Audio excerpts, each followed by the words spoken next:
He shot the wrong black woman. She was an FBI agent, and he paid dearly for it.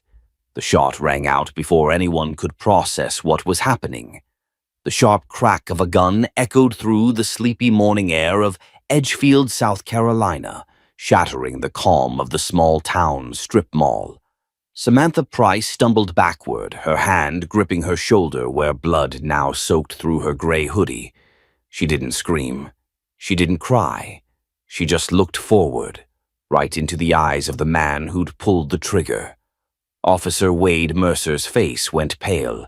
She wasn't the woman he thought she was. And in that instant, he knew he had made a terrible mistake. People froze outside the diner, cars stopped in the middle of the lot. A mother across the parking lot pulled her child behind her car. The silence that followed the gunshot was somehow louder than the sound itself. "Drop the weapon," shouted a voice, young, firm, full of authority. It wasn't another cop. It was Samantha, bleeding, standing, and aiming a badge. With a shaky hand, she pulled back her jacket to reveal a gold badge clipped to her belt, now stained with her own blood. FBI. "I'm Agent Samantha Price," she said, her voice strong despite the pain. "You just shot a federal agent." Wade's hands trembled. He lowered his gun like it weighed 100 pounds, his mouth moving, but no sound coming out. "That can't be," he whispered. A man in his 30s wearing a U.S. Marine Corps hoodie rushed forward, stepping between Samantha and Wade. "Ma'am, stay with me," he said, gripping her arm gently, assessing the wound. "I'm a combat medic. You're gonna be okay." Inside the diner, moments before, everything had been normal. Samantha sat quietly at the corner booth, sipping coffee, reviewing case files on her tablet. She had been in town undercover, investigating a cross-state human trafficking ring rumored to involve local law enforcement. She hadn't revealed her identity to anyone. That was the whole point. She didn't count on being profiled or shot. But Wade had been itching for action. A call had come through dispatch. Suspicious black female, possibly armed, casing shops. A lie. Another Karen-type false report. He responded fast enough to skip procedure. No warning. No ID check. Just the color of her skin and a gut full of bias. And now it had blown up in his face. Paramedics arrived within minutes. Samantha was loaded into the ambulance, conscious but silent. She winced as the EMT pressed gauze to her shoulder. The pain was real, but not as deep as the betrayal. From the stretcher, she looked back toward Wade Mercer, who stood surrounded by his own colleagues, pale and sweating. Their eyes locked again. "You better lawyer up," she muttered under her breath. Back at Edgefield Police Department, the mood was tense. Word spread fast. A cop shot a black woman, an FBI agent, no less. Internal Affairs was already en route. Reporters were starting to gather outside. Captain Lillian Brooke, a middle-aged white woman with a hard stare and a reputation for discipline, stormed into the bullpen. "Where the hell is Mercer?" she barked. No one answered. In the interrogation room, Wade sat alone, hands clasped, still in uniform, blood splattered on his sleeve. Across from him sat a man in a black suit and wire-rimmed glasses, Agent Leo Trammell, Internal Affairs from D.C. "You didn't ask her name. You didn't give a warning. You didn't call for backup. You shot someone because she looked suspicious," Leo said coldly. "Tell me, Officer Mercer, does suspicious always look like a black woman with a laptop?" Wade looked up, eyes wild. "She matched the description. You weren't there." "She matched your prejudice," Leo said. The room went quiet. In the hospital, Samantha sat propped up in bed, IV in one arm, bandage over her shoulder. Her phone buzzed, a message from her field office. "Do not speak publicly. We're sending legal." She sighed. She'd been undercover for 4 months. 4 months of building trust, gathering intel, avoiding attention. One bullet blew all of it. A knock on the door.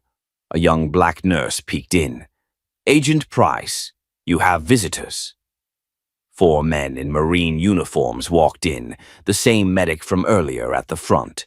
They all saluted. "We wanted to thank you," the medic said. "You helped expose that trafficking ring in Augusta. Our sister was one of the girls. You didn't know it, but you saved her." Samantha's eyes welled. She had known this job was personal, but hearing that, it cut through everything, the pain, the anger, even the injustice. "Thank you," she whispered, her voice trembling. As they left, the youngest Marine turned back. "We'll be outside when the press shows up," he said. "If anyone needs reminding who you are." Samantha smiled, weak but genuine. And in that moment, Wade Mercer, still in holding, facing suspension and possible charges, had no idea how big this storm would become. He didn't just shoot a federal agent, he shot a hero, and the country was about to find out. The hospital room was quiet, except for the soft beeping of machines and the muted voices from the hallway. Samantha Price sat upright in bed, her gaze locked on the ceiling tiles above. She wasn't thinking about the bullet or the painkillers coursing through her system. She was thinking about the mission, what had just been shattered by one man's bias. Her burner phone buzzed on the bedside table. She snatched it up and answered with a curt, "Price. You're off the grid. Don't check out under your name. A transport team is coming. You've been compromised," said the voice of her handler, Special Agent Callum Ross. "I'm not leaving town," she replied flatly. "You took a bullet in public. Your face is on every news station. Wade Mercer made damn sure of that. I have a witness in deep cover. We're days away from bringing down half the network." There was a pause on the line. "Samantha, I'm ordering you to stand down." "No," she said, her voice quiet but certain. "I'm finishing this. And if I have to do it bleeding, I'll do it bleeding." She hung up before he could reply. Across town, Officer Wade Mercer sat in a cramped office with his union rep, his right leg bouncing uncontrollably. Sweat soaked through his undershirt. He kept staring at the blank wall, trying to replay what had happened, but no matter how he twisted it, it always ended the same way. He pulled the trigger too soon. The rep, Douglas Rankin, a grizzled former cop turned damage control expert, leaned in. "You need to stop talking. Stop apologizing. This isn't about guilt. It's about strategy." "I shot a federal agent, Doug." "Yeah, and you're gonna tell the board you feared for your life, that you were misled by a false tip, that the lighting was poor. The subject matched a description from dispatch. We've used it all before." Wade looked sick. "You don't understand. She looked me in the eye before she dropped that badge." Doug's eyes narrowed. "You want to survive this? Then you better stop acting like a rookie with a conscience. The department's already considering throwing you under the bus. This is about your pension, your career, your future." Wade nodded slowly, but his stomach twisted tighter.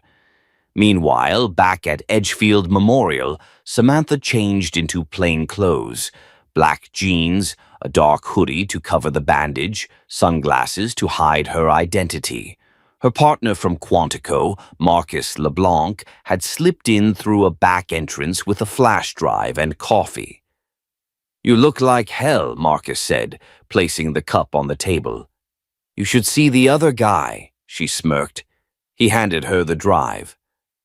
"This is everything we pulled off Mercer's cruiser dash cam. You're lucky the mic was on. The whole confrontation is on tape. No warning, no commands. Just you standing there and then the shot." She took the drive, her fingers tightening around it. "What about the call that brought him there?" Marcus hesitated.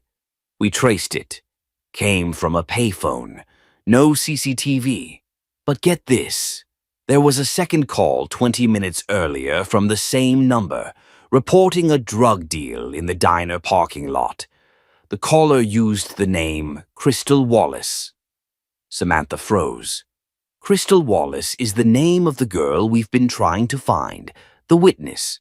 Exactly. Either she was reaching out or someone used her name to bait us. Samantha's heart sank. If Crystal had tried to contact them and now she'd gone dark, that meant someone was onto her. We have to find her before they do. Back at Edgefield PD, the chief was in damage control mode. Press conferences were scheduled, lawyers were involved, and political pressure was mounting. News vans were already camped outside the building. Reporters yelled questions. Is Officer Mercer suspended? Why was there no body cam footage? Is it true the victim was an undercover agent? Inside the precinct, Captain Brooke confronted Mercer privately. Do you have any idea what you've done? She hissed. I followed a tip. You shot a federal agent, Wade, a black woman sitting alone drinking coffee. The whole country is watching now. I've got DC breathing down my neck, state officials panicking, and civil rights groups already staging protests. He didn't reply. I'm putting you on unpaid leave. Effective immediately. Wait. I need to explain. No. You need to get out of my station before this becomes a bigger mess than it already is. That night, Samantha and Marcus drove to the abandoned factory where Crystal had last been seen in a sting-op months prior. Her intel had helped them start the case. If someone was trying to lure Samantha into the open using Crystal's name, that meant the ring was scared. The lot was empty, but inside the office trailer, Marcus found something chilling. A burner phone duct-taped under a table, still warm, and next to it, a wallet, Crystal's, blood on the corner. Samantha clenched her fists. She was here. Marcus scanned the area. This is a message. They know we're close. Samantha stepped out into the lot, staring at the road ahead. And for the first time in a long time, her hands trembled. This wasn't just a case anymore. Now it was personal. The rain was relentless. It hammered the windshield of the black SUV as Samantha and Marcus sat in the parking lot of a rundown motel on the outskirts of Charleston. The wipers swiped in a steady rhythm, but neither of them spoke. Inside room 117 was the man who had placed the call that got Samantha shot. And if their informant was right, he wasn't just any player. He was linked to the same trafficking network they'd been chasing for nearly a year, only now he was slipping up, getting sloppy. That made him dangerous.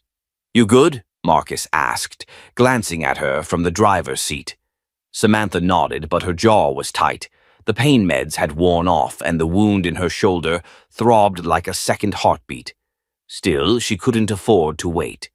Crystal's wallet, the staged trap, whoever was behind it was closing in. Marcus handed her a wire mic. You sure you want to do this yourself? She clipped it under her hoodie. He'll recognize you. He doesn't know me. I'll be fine. He frowned. You were shot 2 days ago. And I still outrun every suit in Quantico. Relax, she got out before he could say anything else, stepping into the downpour and heading for the motel room. Her hair, pulled back in a tight bun, quickly became slick with rain. The man who answered the door was in his 50s, white, bald, with a cigarette tucked behind one ear. He looked her up and down and snorted. You the one asking about Wallace? That's right, she said coolly. I heard you might have answers. He stepped aside and let her in. The room smelled like mildew and bleach. A portable heater buzzed in the corner. Samantha kept her back near the door, eyes scanning everything. 1 suitcase, 2 coffee cups, no visible weapons. So, what's your interest in Crystal? The man asked, flopping into the worn armchair. She's family. He raised an eyebrow. She's not black. She's still family. He chuckled, took out a burner phone, and tossed it onto the table. That's her last contact, texts, calls, But I warn you, if she's still breathing, it's because someone wants her that way. You go looking, you better be ready to pay for what you find."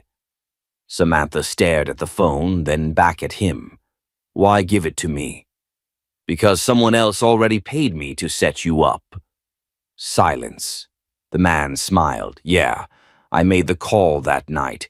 Told your cop you were a threat in the diner parking lot. Used Crystal's name like they told me to. Thought it was just a scare job, maybe get you rattled. But when he shot you, I knew I was in deep." Samantha's eyes darkened. "Who paid you?" He leaned back and laced his fingers behind his head. "I don't give names, not unless I get something in return." Samantha pulled out a sealed envelope and slid it across the table. He opened it, counted quickly, then laughed. "This is cute. You really think I'd talk for $5,000? "No," she said calmly, pulling out her phone. "But I figured I'd record your confession and let the feds connect the dots." His face dropped. Samantha took a step closer. "You want to deal? Then give me something worth not putting you in prison today." He hesitated, then finally sighed. "Check the storage unit at Hawthorne and 5th, Unit 3118. They kept files there, photos, schedules, drop points. If Crystal's still alive, that place will tell you where she was headed." Back in the SUV, Marcus listened through the wire and had already started the car by the time she walked out. "What happened in there?" he asked. "He admitted to the call," she said, "and he gave us a lead, Hawthorne and 5th. As they drove, Marcus called it in for backup, but Samantha stared out the window, her thoughts elsewhere. Wade Mercer. He wasn't just a cop with an itchy trigger finger anymore. Someone had used him as a pawn, and pawns could still be flipped. At the storage facility, the padlock on Unit 318 was broken. Someone had been there recently. Samantha and Marcus swept the room. Dusty boxes, a stack of burner phones, dozens of driver's licenses from missing girls. And in the back, taped to the wall, a photo. Crystal, looking scared, with a date scribbled in the corner, June 14th, 2 days away. "She's alive," Marcus said softly. Samantha stared at the photo, her pulse quickening. "We have 48 hours. Then a sound, tires screeching outside. Marcus peeked through the slats. "We've got company." A blacked-out SUV skidded into the lot, and 3 men jumped out, 2 carrying rifles, 1 with a walkie-talkie. "They found us." The 2 agents drew their weapons and ducked behind the stacks. Gunfire erupted. Samantha moved with precision, taking out 1 man as he entered, while Marcus disabled another at the door. The 3rd fled, but not before tossing something inside. "Grenade!" Marcus shouted. They dove for cover as the flashbang exploded, shattering shelves and slamming them with a wave of light and heat. Everything went silent. As the ringing in their ears subsided, Marcus dragged Samantha outside, both coughing from the smoke. Whoever was trying to bury this case had resources, and time was running out. The early morning light filtered through the cracked windows of the safe house, casting long shadows across the floor. Samantha sat at the kitchen table, one hand cradling a mug of black coffee, the other flipping through the photographs they'd recovered from the storage unit. Her eyes lingered on Crystal's terrified face. That date, June 14th, burned into her brain like a countdown she couldn't stop. Marcus came in, towel over his neck, sweat from his morning run still clinging to him. "She looks scared," he said, nodding toward the photo in her hand. "She was scared," Samantha replied quietly. "And whoever's doing this wants her alive for something. That gives us a sliver of time." Marcus sat down across from her. "And it gives us leverage." Samantha raised an eyebrow. "Wade Mercer," he continued, "the man who shot you. He's been in the wind since Internal Affairs launched their preliminary probe, but rumor is he's hiding in plain sight, protected." "By who?" Marcus slid a thin file across the table. Deputy Chief Eldridge, old school, politically connected, and neck-deep in corruption. Mercer was one of his golden boys. Samantha's jaw tensed. If Eldridge's name is in this, we're dealing with more than one rogue cop. We're dealing with a system. She looked at Marcus and nodded. Then it's time to shake it. 2 hours later, they were sitting in the back of a diner in Columbia, South Carolina, a place Eldridge's name had popped up in connection with local business owners, mostly silent partnerships, some shell companies. One waitress, a former informant of Marcus's, slipped them a napkin with a name, Jerome Beck. A fixer, Marcus explained, cleans dirty money for dirty men. If Eldridge is protecting Mercer, Beck will know where he is. They found Jerome that evening at a cigar lounge downtown, surrounded by smoke and flanked by 2 bodyguards. He didn't flinch when they approached, but when Samantha leaned in and showed him the photo of Crystal, something shifted in his eyes. "I don't know her," he said, voice flat. Samantha leaned in closer. "That's funny. Because her phone last pinged in the same warehouse your men own in Spartanburg." Jerome's lips curled, not into a smile, but something between annoyance and surprise. "You got 5 seconds to walk away, Agent." Samantha didn't move. Marcus did. He slammed Beck's head into the table, quick and brutal, drawing gasps from the room. The bodyguards pulled weapons, but Samantha was faster, her gun already aimed. "Try me," she growled. "We're FBI. You shoot, you don't walk out." The room stilled. Jerome spat blood onto the floor and looked up, groaning. "You're insane."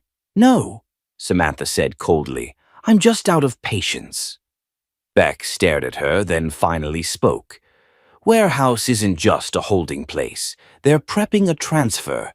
Girls get moved from there to offshore. But not Crystal." "Why not?" "Because she fought back, broke one guy's jaw with a chair leg. They put her in solitary. There's rumors she's some kind of undercover." Samantha's heart pounded. "She's still there?" Beck nodded. "But not for long. They're cleaning house after what you found. She's scheduled for extraction tonight." Back in the SUV, Samantha stared at the dashboard, mind racing. "We don't have enough manpower," Marcus said. "Then we go rogue," she said without hesitation. "We call in favors. People we trust. No paperwork. No time." They called Agent Diana Reyes, former hostage negotiator, turned private security. Then retired field agent Kyle Maddox, who owed Marcus his life from a sting operation gone sideways. Within 2 hours, they had 5 people prepped, 2 vehicles, and a clear plan.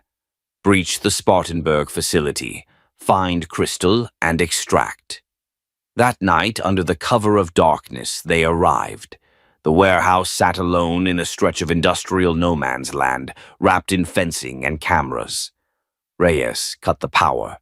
Maddox took out the sentries with tranquilizer darts. Samantha and Marcus moved fast, sweeping room by room. Downstairs, they found makeshift cells, girls barely in their 20s, some crying, others dazed. But Crystal wasn't there. Samantha clenched her jaw. "She's here. She has to be." Then a muffled sound, hollow banging. From a small locked room near the back, Marcus kicked it in. Crystal sat on the floor, wrists bruised but defiant. She looked up, eyes locking with Samantha's, and her breath caught. "You," she whispered. "I knew you'd come." Samantha crouched beside her, quickly untying her. "We've got you. You're safe now." "No," Crystal shook her head. "You don't understand. They're not just cops. There's someone bigger. Someone funding this whole thing." "Who?" Crystal opened her mouth to speak. And then gunshots ripped through the corridor. Samantha shoved Crystal to the ground as Marcus returned fire.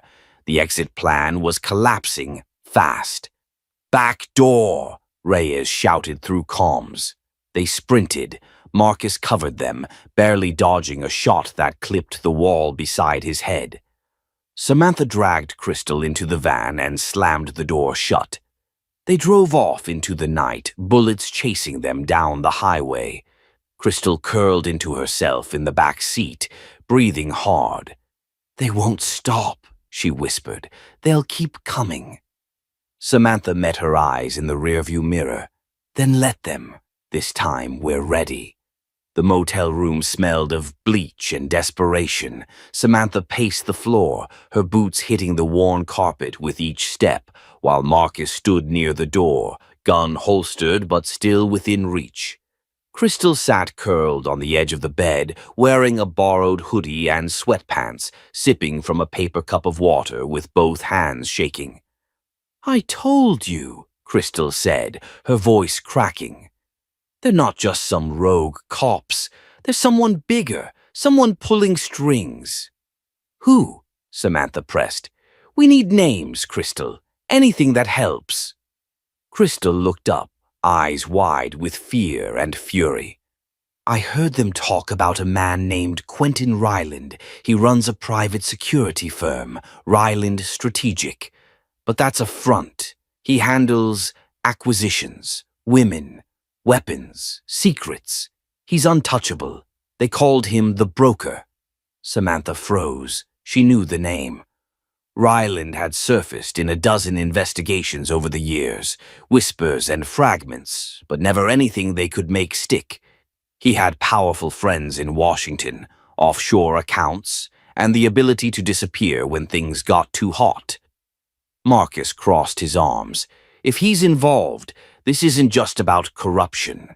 This is trafficking, blackmail, maybe even espionage. Crystal nodded. "I saw files, not just women. Politicians, judges, law enforcement. Ryland's been collecting leverage on everyone."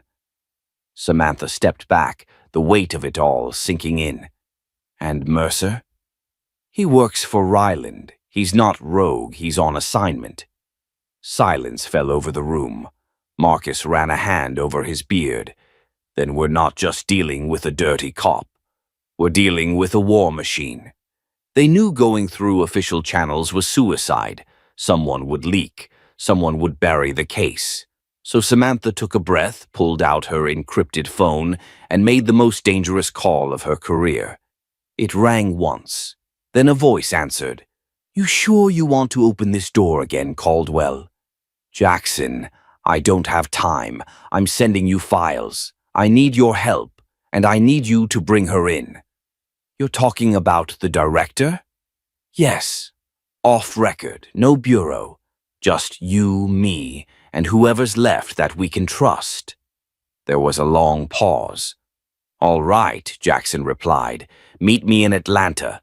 Midnight. Bring everything." Samantha turned to the others. "We're moving." That night, they drove in silence. Crystal sandwiched between Samantha and Marcus in the back seat of a black SUV. Rain fell in heavy sheets, blurring the edges of the highway. They reached the warehouse near Hartsfield-Jackson International Airport just before midnight. Jackson waited at the gate, tall, lean, grizzled by 20 years of Black Ops intelligence. His eyes swept over Crystal, then back to Samantha. "You weren't exaggerating." "I never do." Inside, they spread the files across a metal table. Photos, logs, names, times. Jackson's expression darkened. "This is a blueprint for a silent coup," he muttered. "Ryland's not just trafficking people. He's positioning pawns, judges in his pocket, cops on his payroll, and if this girl had been moved offshore—" "He shot me because I got too close," Samantha said. "And now he's going to wish he'd finished the job." Jackson raised an eyebrow. "You planning to hit him head on?" "Not just him. We hit the money, the files, the leverage. We tear down the network." Crystal stepped forward. "There's one more thing. I overheard them talking about a gathering. This Friday, at Ryland's private compound in Charleston. He's hosting donors, politicians, and brokers. Everything will be there. His real operation, Jackson leaned back. That's 2 days from now. It's our only shot. Marcus looked at Samantha. You thinking what I'm thinking? She nodded. We go in. Jackson didn't argue. He just said, then we need gear, surveillance, firepower, and backup. The kind that doesn't flinch. Later that night, as the others slept in the corner of the room, Samantha sat with Crystal under a hanging light. Why didn't you run when you had the chance? Samantha asked softly. Crystal looked down at her hands. Because if I ran, they'd just replace me with another girl, and she might not survive what I did. Samantha reached out and squeezed her hand. You're brave, you know that? I'm tired of being brave. I want to be safe. You will be, Samantha promised. But first, we end this. Outside, the storm cleared, but the real one was still coming. And this time, Samantha Caldwell wasn't just defending herself. She was coming for blood.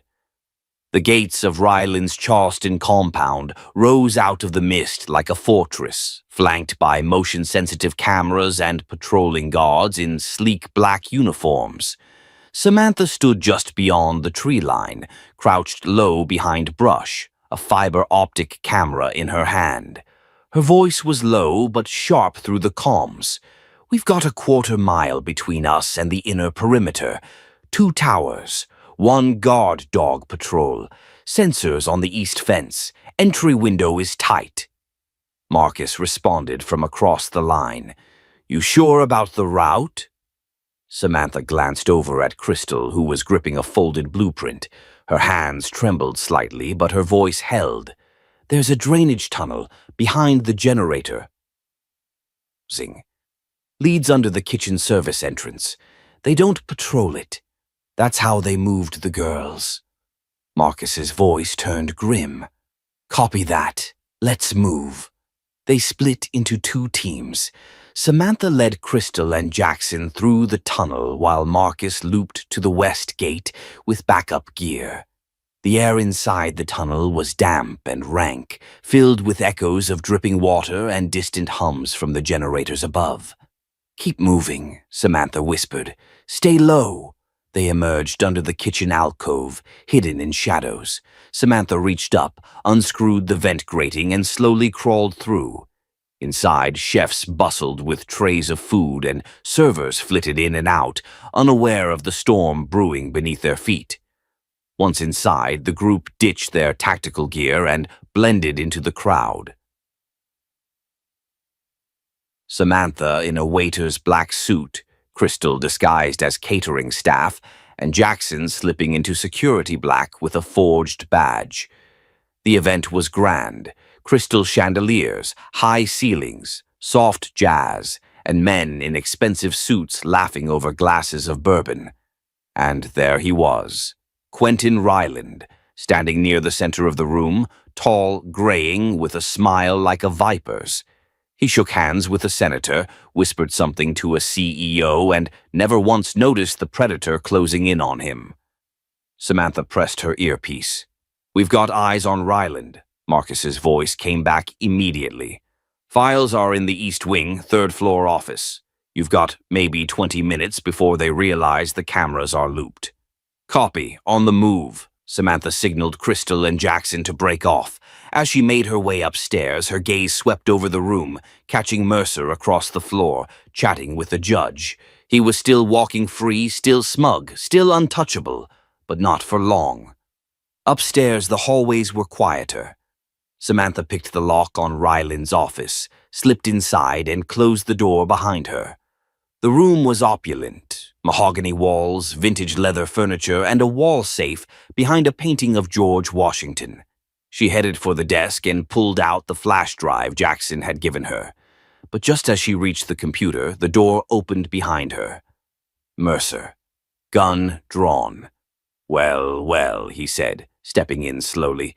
You just couldn't leave it alone, could you? Samantha didn't flinch. I told you I'd find out the truth. Mercer smiled. And now you've walked into your own grave. Shame. You were better than most. Not better. Just smarter, she said. Then Crystal emerged from behind the curtain, a fire extinguisher in hand. She swung it with everything she had. It hit Mercer square in the temple. He collapsed like a puppet with cut strings. Samantha caught her breath. Nice timing. I wasn't going to let him hurt anyone else, Crystal said, panting. They dragged him into the closet and locked it shut. Samantha turned to the computer, plugged in the drive, and began transferring files. Photos, payment records, transport logs, evidence that would take down not only Ryland, but dozens of powerful men and women who'd played dirty for too long. Downstairs, Jackson's voice came through. Samantha, we've got a problem. One of Ryland's men spotted Marcus. The alarm's going to trip any second. I need 5 minutes, she said. You've got 2. She pulled out her phone, started uploading files to an encrypted bureau server.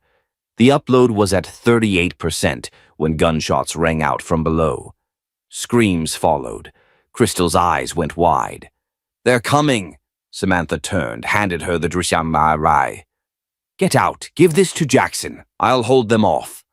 I'm not leaving you, Crystal whispered. You already saved me once. Now go! Reluctantly, Crystal bolted down the stairs. Samantha drew her weapon, crouched behind the desk as footsteps pounded the hallway. The door burst open, Ryland's top enforcer, flanked by 2 men in riot gear. She took the first shot before they could react. 1 down, 2 to go. The second lunged at her, but she rolled beneath the desk, kicked his knee sideways, then slammed his head into the oak frame. The third fired wild shots, tearing into the room. Samantha ducked behind a bookcase and flanked him, knocking the gun from his hands and pinning him with a chokehold until he passed out cold. She stood in the wreckage, heart racing. The upload beeped, complete. Outside, sirens screamed in the distance. Reinforcements were coming. She slipped out through a side corridor and rejoined Jackson and Crystal in the courtyard, just as black SUVs peeled into the compound. The bureau was here. But this time, on her side. Ryland stood at the top of the stairs, surrounded by chaos. Samantha stepped forward, dirty, bruised, but unbroken. You're under arrest for trafficking, conspiracy, obstruction of justice, and attempted murder, she announced. Ryland stared at her, stunned. You're FBI? She showed her badge. Senior Special Agent Samantha Caldwell, and your empire just crumbled. The federal holding facility in Columbia, South Carolina, buzzed with tension. Inside a high-security interrogation room, Quentin Ryland sat shackled to a steel table, his designer suit rumpled, his confidence unraveling.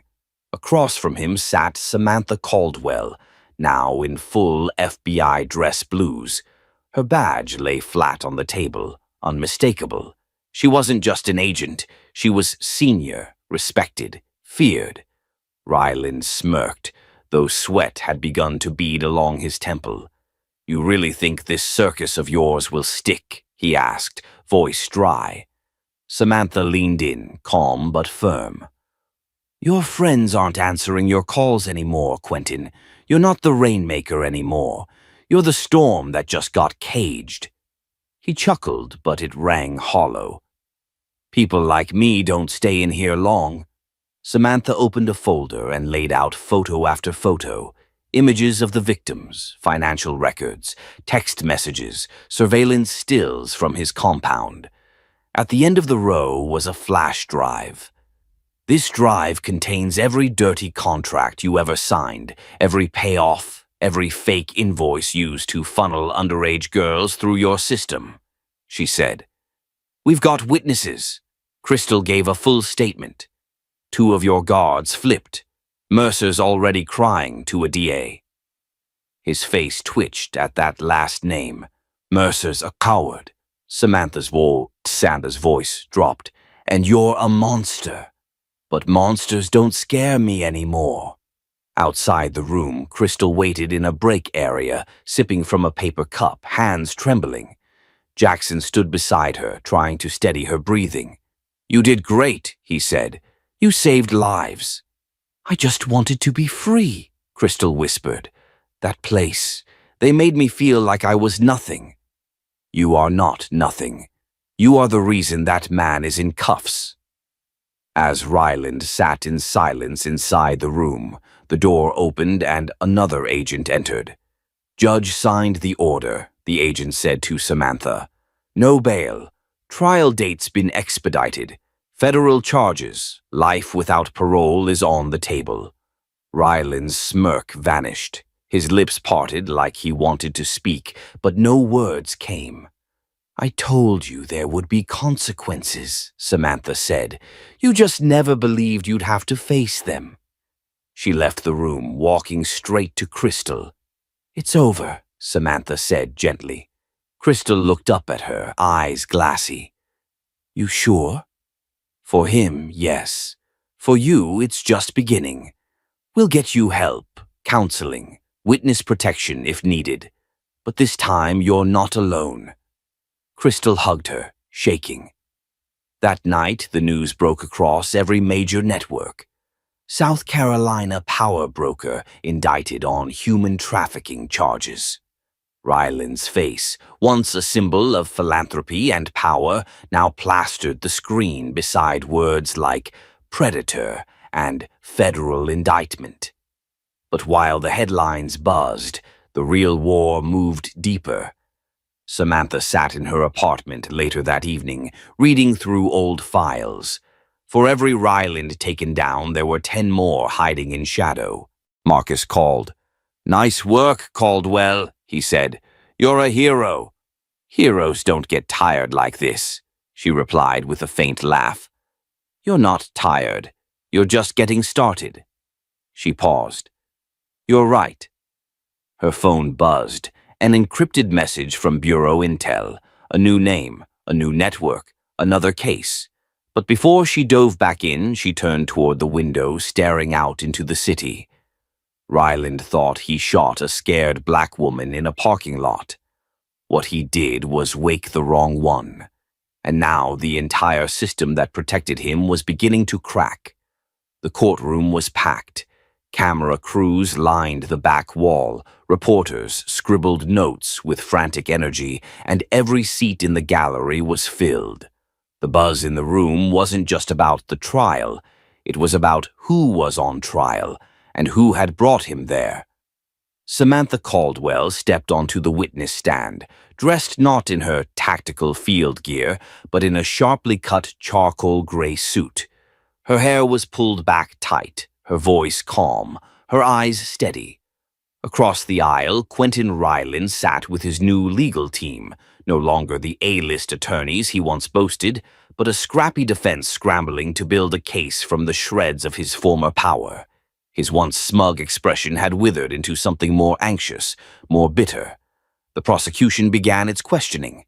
Special Agent Caldwell, the prosecutor said, can you explain how the operation first began? Samantha looked out over the courtroom. It started because of a mistake. A man shot me in a parking lot, believing I was just another target. He didn't know I was federal. He didn't know I was watching him. He didn't know I was trained. The room was silent. What he also didn't know, she continued, was that the system he used to cover his crimes had cracks. I simply followed the rot. The defense tried to rattle her during cross-examination. Agent Caldwell, you were undercover. Isn't it possible you misinterpreted some of the actions or documents you saw? I wasn't undercover when he shot me, she replied coldly. I was walking to my car. Murmurs rippled through the room. And yet, she added, voice sharper, he pointed a gun at me and pulled the trigger, because I'm a black woman. That wasn't about misinterpretation. That was about power and fear. The judge banged his gavel, but the point had landed. Over the course of 3 tense days, the trial unfolded. Witnesses came forward. Crystal, tearful but resolute, former security staff, a financial auditor who finally confessed to forging records. And then came the twist no one expected. As the defense prepared to rest their case, an anonymous witness was called, one who had contacted the prosecution in secret. When he took the stand, gasps echoed across the courtroom. It was Ryland's brother-in-law, a former partner, a man who once vouched for Quentin at charity events and public panels. Now he held up a stack of documents and told the jury everything. "I stayed quiet for years," he said, voice trembling, "but after he shot that agent, I couldn't anymore. I saw what he was becoming, what he'd already done."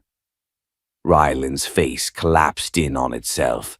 Not rage, not defiance, just disbelief. The trial ended with a unanimous verdict, guilty on all counts: racketeering, attempted murder of a federal officer, trafficking, obstruction of justice. The sentence, life without parole. Outside the courthouse, the sky cracked open with spring sunlight. Samantha stepped down the stairs, surrounded by her team, her badge now shining on her hip. A reporter called out, "Agent Caldwell, any final thoughts?" She paused, looked directly at the camera. "I wasn't the only one he tried to silence. I was just the one who could fight back. But this case, this victory, it's not just about me. It's about every black woman who's ever been dismissed, disrespected, or endangered. It's about justice finally catching up." As the press swarmed and the city buzzed with the verdict, Samantha made her way back to her car.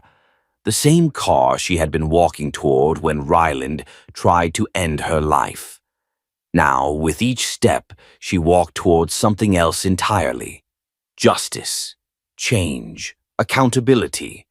And as she slid into the driver's seat, she whispered to herself, "You picked the wrong one." If this story moved you, if it made you think or made you feel something, then help us keep telling stories that matter. Subscribe, like, and share this video. Because when voices like Samantha's rise, the world starts to listen. Justice isn't just a name. It's a fight, and it's far from over.